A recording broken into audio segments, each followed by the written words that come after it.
Question number 7 students हम करेंगे आज सुहेल अफजल साहब की ये बुक है advance accounting BCom part 2। Last video के अंदर हमने क्वेश्चन नंबर 6 किया था। आप स्टूडेंट्स ने उस क्वेश्चन को अच्छे से आई होप सो आपने प्रिपेयर कर लिया होगा। इस क्वेश्चन में जो स्टूडेंट्स आप बार बार कहते थे ना सर ये 9% डिबेंचर, ये 10% डिबेंचर, ये क्या है, मैं आपको कहता था ये इंटरेस्ट है। इस ये इंटरेस्ट भी कंपनी ने ना जब लोन लिया होता है ना डिबेंचर होल्डर से, तो मैंने आपको कहा था ये कंपनी ने पे करना होता है। हाँ, कंपनी ने इजाफी और भी चीजें पे करनी होती है। मसलन अगर कंपनी ने पार पे दिया है, डिबेंचर्स पार पे दिए, यानी कि 100 रुपए का डिबेंचर था, 100 रुपए का दिया, लेकिन उनसे वादा कर लिया डिबेंचर होल्डर से, जनरल पब्लिक से वादा कर लिया कि हम आपको एक डिबेंचर के बदले प्रीमियम देंगे, वापसी रिडम्पशन के टाइम पे, वापसी के टाइम में 4%, तो वो भी पैसे इजाफी वापस करने हैं, इंटरेस्ट भी पे करना है, यानी कि डबल डबल मुनाफा हो रहा है किसको, डिबेंचर होल्डर्स को। तो स्टूडेंट्स देखिएगा हमारा क्वेश्चन नंबर 7 क्या है। क्वेश्चन की स्टेटमेंट मैं पढ़ता हूं, आपने ना ध्यान से इसको समझना है, सुनना है। देखिएगा क्वेश्चन कहता है एक्स लिमिटेड कंपनी है। मैं आपको बार बार कहता हूं आपके पास एडवांस अकाउंटिंग का चाहे न्यू एडिशन है चाहे ओल्ड एडिशन है, इससे फर्क नहीं पड़ता, लेकिन सिर्फ ईयर्स चेंज होते हैं, ठीक है ना। तो वो ईयर्स जो भी ओल्ड एडिशन में आए आप न्यू एडिशन में वो ईयर लिख दीजिएगा। एक्स लिमिटेड कंपनी है, उसके पास 7,500 यानी कि 7500 डिबेंचर हैं। 12% यानी कि उसके ऊपर इंटरेस्ट कितना देना है, 12% इंटरेस्ट देना है। 100 का है, लेकिन एट ए 105 ऑन 1 जनवरी 2010, यानी कि 1 जनवरी 2010 को ना कंपनी ने 7500 डिबेंचर इशू किए हैं। 100 रुपए का एक है, लेकिन दिए हैं 105 के। इस पूरी लाइन के अंदर इशू का लफ्ज नहीं लिखा हुआ, तो जहां पर आ जाना ना एट 105, इसका मतलब होना 100 रुपए का है, लेकिन दिया है डिबेंचर होल्डर्स को, जनरल पब्लिक को कितने का दिया है, 105 का दिया है। कहता है द कंपनी पे इंटरेस्ट साल में ना 30 जून को, यानी कि 6 माह बाद पे करती है। 30 जून 2010 को कंपनी एक दफा इंटरेस्ट देगी, एक दफा कंपनी 31 दिसंबर 2010 को देगी। पास द जर्नल एंट्रीज। तो स्टूडेंट्स ये क्वेश्चन क्या है, ये क्वेश्चन में सबसे पहले आपने इशू की एंट्री करनी है, क्योंकि आउटस्टैंडिंग का लफ्ज नहीं लिखा हुआ। ये आउटस्टैंडिंग का लफ्ज क्या होता है ये आने वाली वीडियो में आपको बताऊंगा। इशू की एंट्री हम पास करेंगे, और इशू क्या है, एट प्रीमियम है, सही है ना, इशू एट प्रीमियम है। रिडम्पशन की इसमें बात ही नहीं की हुई। और कंपनी ने क्या करना है, साल में 2 दफा इंटरेस्ट पे करना है। इंटरेस्ट कैसे पे होगा, इशू की एंट्री कैसे करेंगे, जर्नल का फॉर्मेट बनाते हैं और हम सीखते हैं कि ये हम क्वेश्चन किस तरह करेंगे।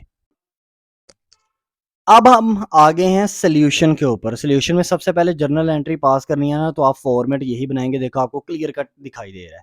पहली एंट्री क्या थी, स्टेटमेंट उसने कही थी 7500 डिबेंचर हैं, 12% डिबेंचर, यानी कि 12% का मतलब होता है इंटरेस्ट। अंडरस्टैंड करें ना इस बात को, 12% इंटरेस्ट, 12% डिबेंचर वो कंपनी की लायबिलिटी है, इंटरेस्ट देना कंपनी की लायबिलिटी है।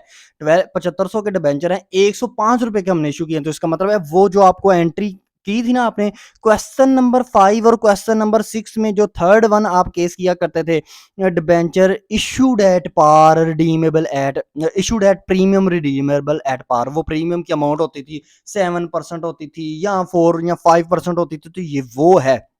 अब यहां पर ना सबसे पहले आप एंट्री करेंगे 1 जनवरी 2010, bank account to 12% debenture account to credit होगा प्रीमियम ऑन डिबेंचर। तो इसमें देखिएगा स्टूडेंट्स बैंक में कितने पैसे आएंगे, बैंक में आएंगे 75,000 को, सॉरी 7500 को आप मल्टीप्लाई किससे करेंगे, 75,000 को आप मल्टीप्लाई करेंगे 105 से, तो आपके पास आएगा 7,87,500। ये बैंक में यानी कि कंपनी ने ना इतने पैसे कंपनी ने इकट्ठे किए हैं, किससे, डिबेंचर होल्डर से। टू 12% डिबेंचर अकाउंट, ये कितने हैं, ये स्टूडेंट्स आपको पता है ये कंपनी के पास हैं फेस वैल्यू से, यानी कि 75,000 मल्टीप्लाई बाय 100 करेंगे, ये आएगा 7,50,000, ठीक है ना स्टूडेंट्स।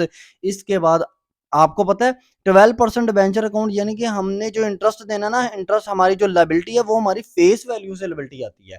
और प्रीमियम कितना बना, इन दोनों वैल्यूज को, बैंक अकाउंट की और 12% डिबेंचर अकाउंट की वैल्यू को माइनस करके चाहे लिख दें, चाहे उसने कहा था 5 रुपए ज्यादा देने हैं, तो 5 को मल्टीप्लाई कर दीजिएगा जितने आपने इशू किए हैं 75,000, तो आपके पास क्या आएगा स्टूडेंट्स, आ जाएगा 37,500।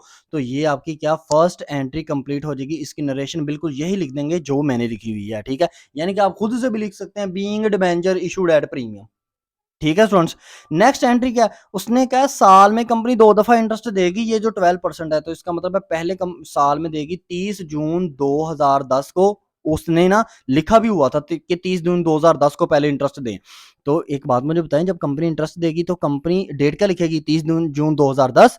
एंट्री क्या पास करेगी, एंट्री इंटरेस्ट पे करना कंपनी के लिए क्या है, एक्सपेंस है। इंटरेस्ट कंपनी ने देना है, देखो अजाफी पैसा कंपनी दे रही है एज अ इंटरेस्ट।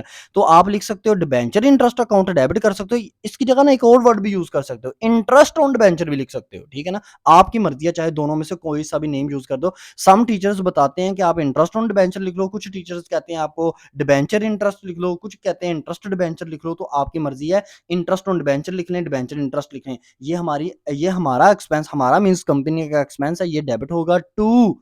पैसे किस में से देने हैं, बैंक से भी हमारे पैसे जाएंगे ना, तो बैंक भी हमारा एसेट है, वो हमारा क्रेडिट होगा। अब अमाउंट कितनी आएगी, अब स्टूडेंट्स अमाउंट कितनी आएंगे अंडरस्टैंड कीजिएगा।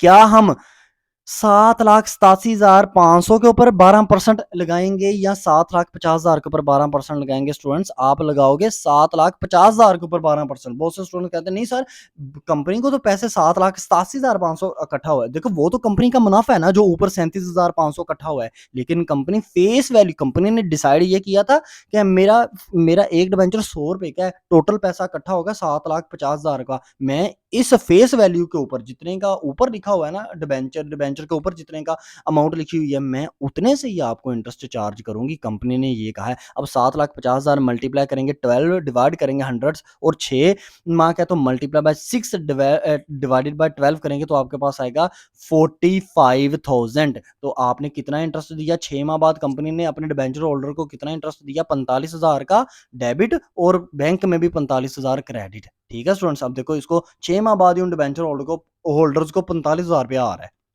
अब 31 दिसंबर 2010 को भी कंपनी ने ना इंटरेस्ट की एंट्री पास करनी है, तो बिल्कुल सेम एंट्री होगी, डिबेंचर इंटरेस्ट अकाउंट या interest on debenture account to bank account. अब नेक्स्ट 6 मंथ का भी जब करेंगे तो वो भी ऐसे ही कैलकुलेशन होगी। बहुत से स्टूडेंट्स ना पूरे साल की यहाँ पर कैलकुलेशन करने लग जाते हैं, नहीं ये 31 दिसंबर 2010 है, आपने 30 जून 2010 तक दे दिया है। अब नेक्स्ट जो है वो भी 6 मंथ बनते हैं, तो आप करेंगे 7,50,000 multiply by 12 divided by 100 multiply by 6 divided by 12, तो आपके पास फिर वही 45,000 आएगा डेबिट में और 45,000 आएगा क्रेडिट में। इसकी नरेशन भी आप इस तरह लिख दोगे कि बीइंग इंटरेस्ट इज पेड, या जो नरेशन मैंने लिखी हुई है आप इसी नरेशन को कॉपी कीजिएगा, ठीक है। अब नेक्स्ट जो 4 नंबर एंट्री भी आएगी, बहुत से स्टूडेंट्स यहाँ पर ये क्वेश्चन यहाँ पर क्लोज वैसे हो जाता है।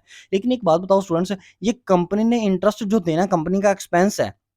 अभी जब कंपनी अपना एक्सपेंस दे देगी, इसके इस एक्सपेंस के लिए कंपनी को पैसा निकालना पड़ेगा ना, तो कंपनी ये 45,000 6 माह बाद, हर 6 माह बाद 45,000 और 45,000 टोटल 90,000 90,000 रुपया कंपनी ने टोटल देना है डिबेंचर होल्डर्स को साल के अंदर। तो ये पैसा निकालना कहाँ से है कंपनी ने? तो आपको पता है जितने भी एक्सपेंसेस होते हैं ना, वो प्रॉफिट एंड लॉस अकाउंट में आते हैं। आपने profit and loss account final account में बनाया है बीकॉम पार्ट 1 में, तो हम करेंगे, ये हमेशा आपने करना है। जब भी कोई भी क्वेश्चन आए उसके अंदर इंटरेस्ट आपने दिया हो डिबेंचर्स को, हमेशा उसको क्लोज लाजमी करना है। क्लोज का मतलब ये होता है कि पैसा अब निकालना है, पैसा इंटरेस्ट देने के लिए, इंटरेस्ट हमारा एक्सपेंस है, हमारा मींस कंपनी का इंटरेस्ट हमारा एक्सपेंस है, तो उसको निकालने के लिए कंपनी कहाँ से पैसा उठाती है, प्रॉफिट एंड लॉस अकाउंट से उठाती है। तो प्रॉफिट एंड लॉस अकाउंट करेंगे, डेबिट अमाउंट, तारीख वही आएगी, डेट वही आएगी 31 दिसंबर 2010। Profit and loss account debit to debenture interest on credit, interest credit या interest on debenture account credit, तो दोनों अमाउंट को जमा कर दीजिएगा, जहां जहां पर इंटरेस्ट है ना उसको जमा कर दें, जमा करके आ जाएगा 90,000 आपके पास ही आ जाएगा इंटरेस्ट डिबेंचर अकाउंट, ये भी 90,000 से क्रेडिट।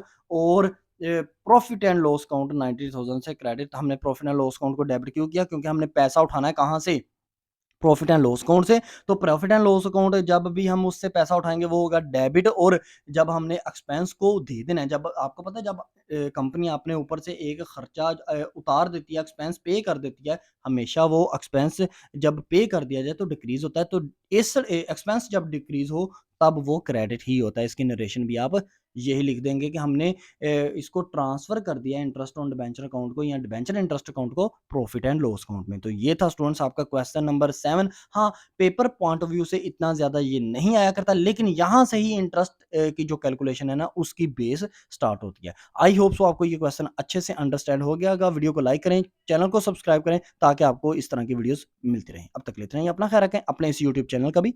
अल्लाह हाफ़िज़।